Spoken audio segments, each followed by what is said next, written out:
Alrighty, so we are going to move into looking at the steps for density calculations. So how do we actually use this little triangle business? So yesterday we talked about the idea that we're using the variables of mass and volume, and with mass and volume you can either measure or maybe the values would even be given to you. We're going to do a lab next week where we actually have to measure the mass and the volume. And so if you're doing volume, you have to decide, first of all, is it a liquid or a solid? If it's a liquid, you just use the graduated cylinder, no big deal. If it's a solid, you have two options, right? It's either a regularly shaped object that has a formula, and so maybe you just measure the length, the width, and the height, or maybe you have to measure the circumference or the radius, depending on what shape you're dealing with.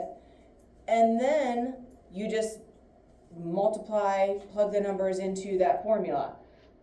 If you have an object that is not a regular shape, then you have to use that water displacement idea, right? And so once you have your values, your mass and your volume, then you just divide to get your density. But there are going to be times when you are given the density, but you have to solve for one of the other variables. And that's what this triangle is going to be helpful for. Right, so we ended with slide number 15, and so we're picking up on 16 here.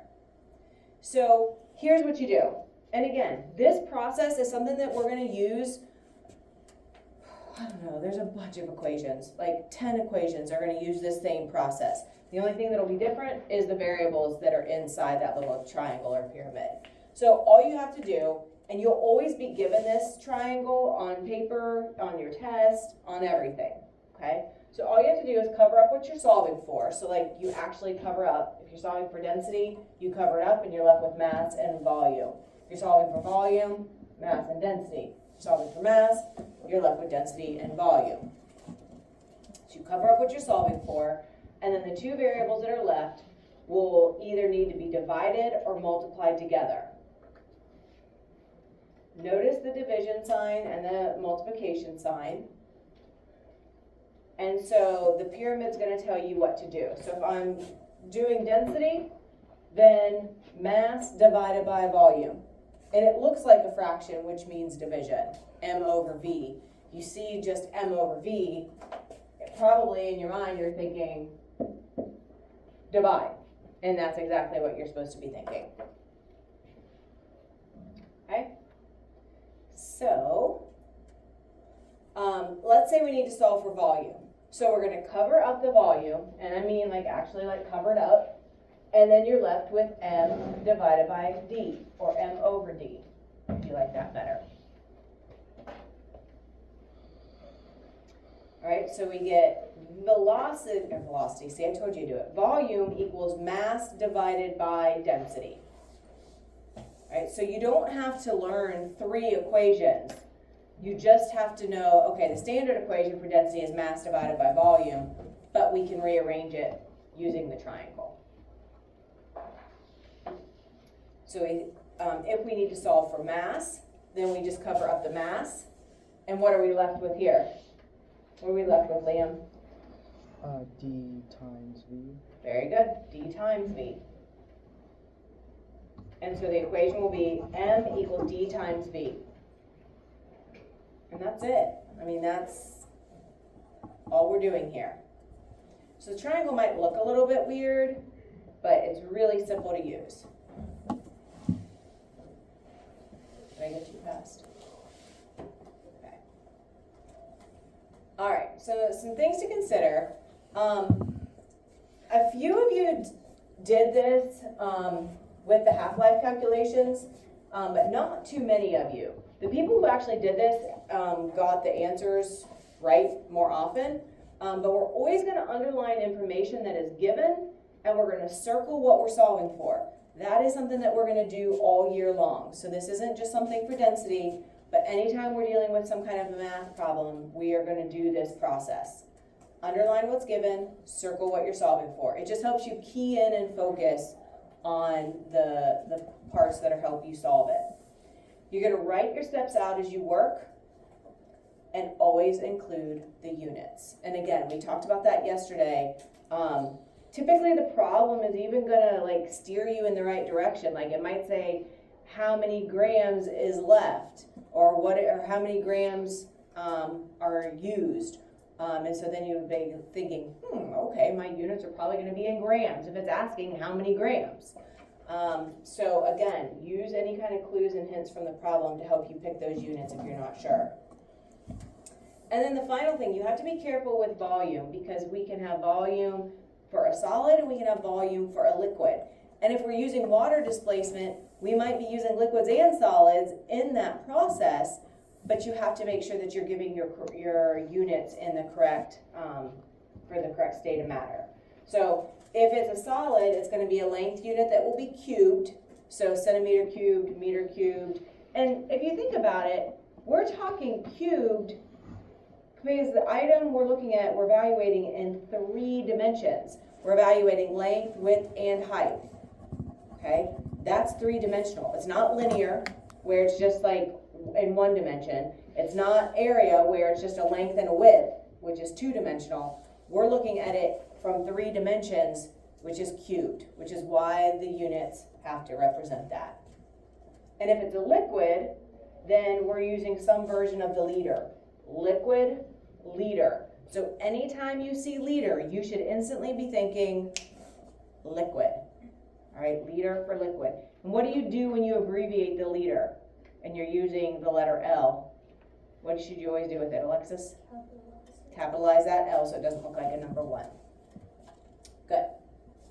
And the final thing, what did we say yesterday that 1 milliliter is exactly equal to?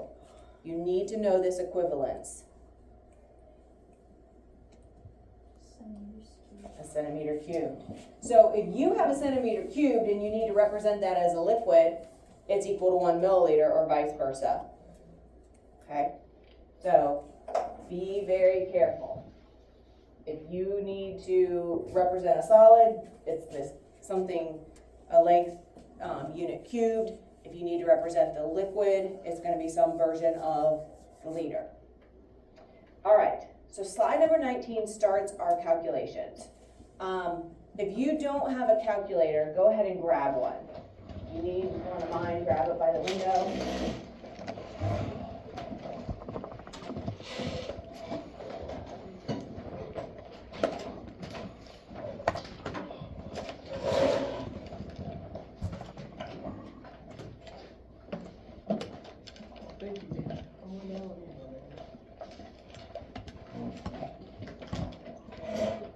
All right, so Frank has a paperclip. It has a mass of 9 grams and a volume of 3 centimeters cubed. What is its density? So the first thing that you have to do is we're going to underline the things that are given, and we're going to circle what we're solving for. So, Zariah, what is a piece of information that's given in this problem that we should underline? Okay? Has a mass of 9 grams. Right? What else? Oh, Liam, I already asked you. Xander, what else is given in this problem that we should underline?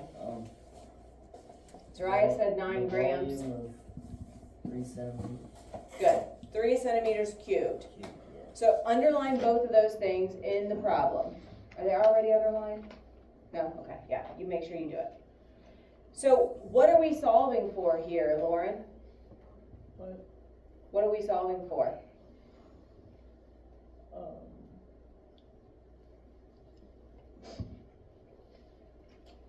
For density. Density. So go ahead and circle that.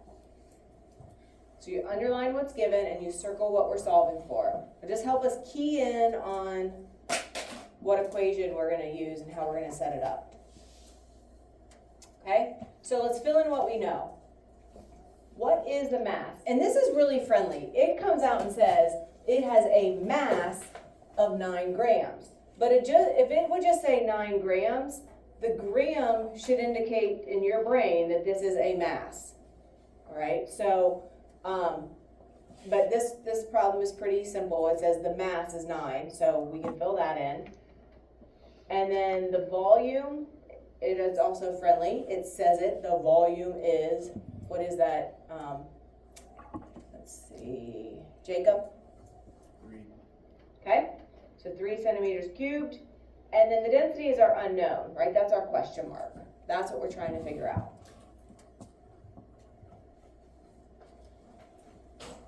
Okay, so let's use the triangle to figure out which version of the equation we need.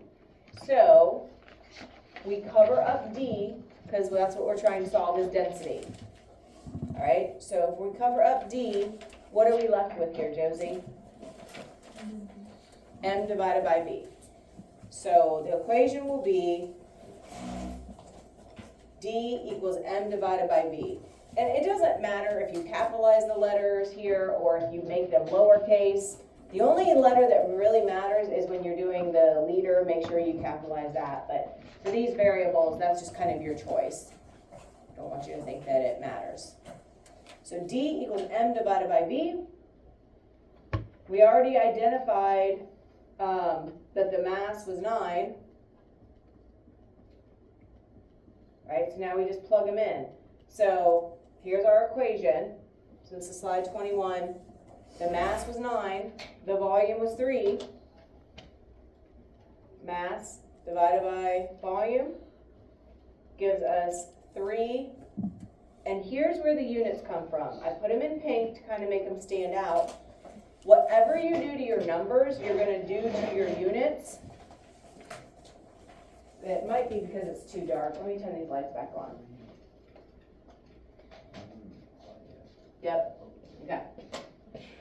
I know that makes it a little bit harder for this to show up.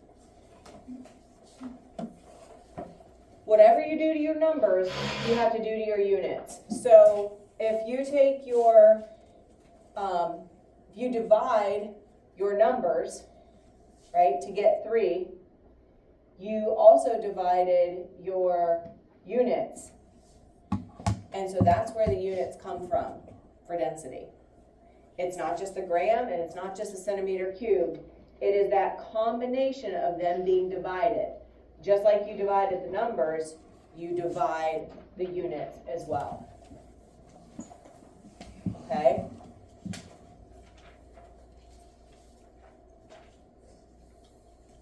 So if you see a gram per centimeter cubed, and that should be a little 3 like that.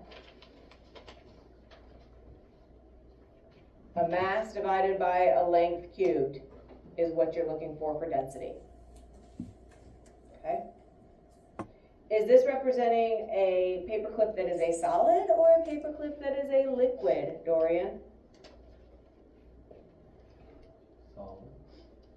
First of all, I mean, most paper clips that I've ever seen are solids, but this centimeter cubed confirms that, right?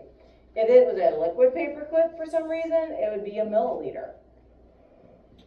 It's not, it's a solid, which makes a lot more sense.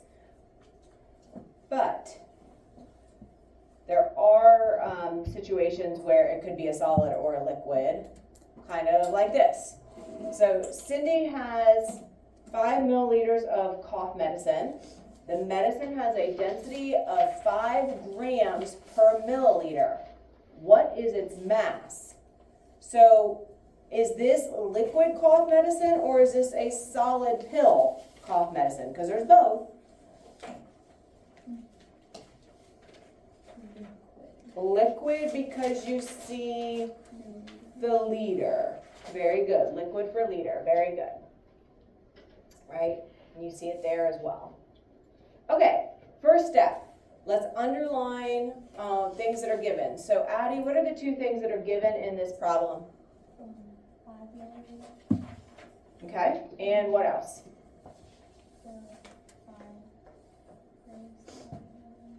Okay, so underline that. The 5 milliliters and the 5 grams per milliliter is how we say that, or grams divided by milliliters, but per is more common, like miles per hour. It says grams per milliliter. And then, what are we solving for here, Finn? The mass. Good, so let's circle that in the problem. So those two things are underlined, the mass is circled. Let's just fill in what we know. So the mass is our question mark, right? The volume, which one is it going to be? Is that the, and it doesn't come right out and say. It doesn't say you have a volume of this. So which one is it? Owen? I don't even know. Well, what's the density? 5. Yeah, 5 grams per milliliter. So here's density. So the density, it did come right out and say. So we can write that one in, and then this would leave us with the volume. But since it doesn't say has a volume of 5 milliliters, and if you're not sure, look at the units. The units are going to help you kind of decode what the number is sometimes. So if you see milliliter, you know that that is a volume unit. So if it's a volume unit, then that's our volume. So we would put 5 milliliters, and then our density is 5 grams per milliliter. And that's the first step. You have to be able to identify what's what, or when you go to plug things in, it's going to mess things up. In this case, the numbers are both 5, so it probably wouldn't be a deal breaker, but most problems aren't that way. Okay, so now we're going to use the triangle to help choose the version of the equation that we need. So we're solving for mass, so that means we have to cover it up.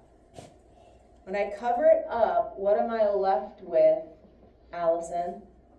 Oh no, I'm sorry, let's do Alyssa. I just had you. Good. So we get density, or D times V, right? So let's put this together in the equation. So M equals D times V. So we don't have an equation when we need to solve for mass. We had to rearrange the original equation to get this. Okay? So that's the equation we'll use. So now we just plug it into that equation. We have mass equals D times V, where our D was 5 and our volume was 5. In this case, it's multiplication, so it doesn't really matter, but be careful. If this would have been division, just because volume is listed first here, but it's second in the equation, make sure you're actually matching the order, because people will do that and it makes a difference when it's division. It'll give you an answer that's flipped or inverted, basically. So here we need to plug those in, and we get 5 times 5. And so we end up with 25 grams. So you might be like, well, where did the grams come from? Right? Because it didn't say what was its mass in grams. So it didn't give us that clue in the problem. But what you're going to do is you are going to, from the density, pick out the mass unit. Well, I see mass and I see volume to make up my density. So all you have to do is recognize that this is the mass unit out of the density. Here's the math to prove this. We said whatever you do to your numbers, you do to your units. Right? So if you take this, you basically end up with 5 times 5, which is 25, and then the milliliters times grams over milliliters. Those will cancel out and you're left with grams, which is why you have grams down there. You don't have to show me this. This is proving why the units are what they are. The math will back up what the units are, but all you have to do is recognize, okay, you're given mass and you're given volume. It's asking for mass, so just pick out the mass unit from that density, and that's all it is. All right, and you'll get used to doing that, but that is probably the trickiest part of this as we get started. Like this is it. That's probably a new concept that you haven't had to do before. All right, so just steal the units from the density units. because the density does include the mass and it does include the volume. So it has both of what you need in there. Okay? So make sure you include those units of the gram. And whatever you do to the numbers, you did to the units. That's how we got the gram. Okay, so what volume of silver metal will have a mass of exactly 2,500 grams? The density of silver is 10.5 grams per centimeter cubed. So first of all, is this talking about liquid silver or solid silver? Oh, you answered that one last time. Cypress, what do you think? How do you know? Good guess. All right. Who can explain why her answer is correct? What do you see or not see? It's grams. Not grams. Grams is going to be mass. And that. I don't know. What don't you see, Alexis? Yeah, it's showing a centimeter cubed, which is for solids. You'd have to see some version of the liter for it to be a liquid. No liter, it's not a liquid. Okay? All right, so let's see. Jacob, give me the two things that we need to underline that are given in this problem. What should we underline? The numbers. Okay, so tell me what they are. 2,500. Okay, and 10.5. okay, so underline those. And this one was kind of nice. It says the mass is 2,500 and it says density is this. So it doesn't make you use the units to figure out what the numbers are. It says mass and density. So that one's kind of friendly. So we'll circle what we're going to be solving for, which is what, Xander? What are we solving for? One. Yep. All right, so let's fill in what we know. What is the mass? Jack? 2,500 grams. What is the volume? Maddie? The question mark. Very good. And then what is the density going to be, Liam? 10.5. Good. And remember, we said that all objects have a known density, and so that is silver's density. So you can look it up. Like there's charts for different metal densities, and that is the density for silver. Okay, let's use the triangle. So we're solving for volume. So we're going to cover up volume, and what are we left with here, Zariah? Good. Mass divided by density. So M divided by D. So the equation will be V equals M divided by D.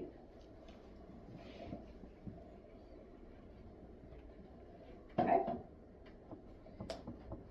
So now let's just plug in. Oh, sorry.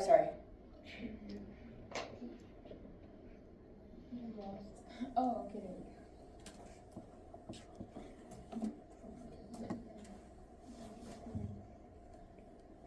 Okay, you're good. Thanks for stopping me. Good? All right. Now plug them in. M was 2,500. D was 10.5, so do that division.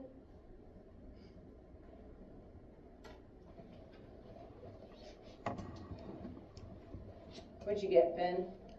238 rounded.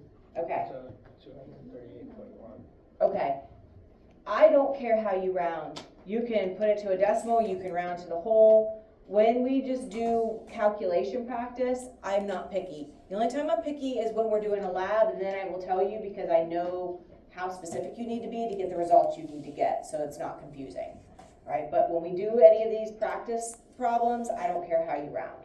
So 238 sounds great. Now, it's volume. So from density, we have to pick out which one of these is volume. Obviously a gram is mass, a centimeter cubed is one of our volume units, so that's why it's centimeter cubed. Here's the math of it though. We took our mass of grams and divided it by the gram per centimeter cubed. Well, a gram over a gram will leave you with a centimeter cubed.